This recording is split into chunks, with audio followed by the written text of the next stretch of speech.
Hello guys, this is Mainak from Civil Center and welcome all of you back to our channel. So friends, in today's video we'll find out the easiest way to center a window along a span or along any span in AutoCAD. So friends, this is basically window and this is a room which is basically kitchen. Now if we want to center this window along the center of this particular span, what should we do? What is the easiest way to do so? Let us find out. So first we'll use the stretch command, which is S and then enter. After that we'll select our window which we want to put or place along this center of this span. Now we'll right click anywhere.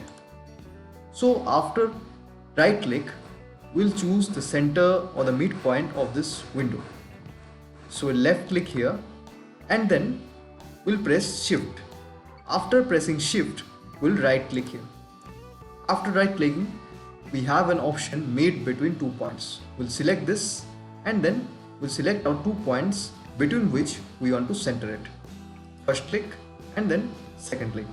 Ta-da! This window has been centered at the center of this span. So let us repeat this. Suppose let us copy this window to here.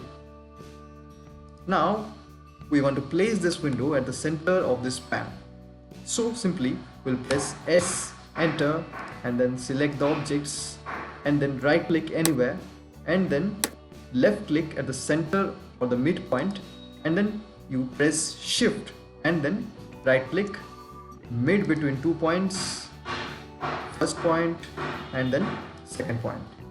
As you can see, the window has been placed at the center of the span.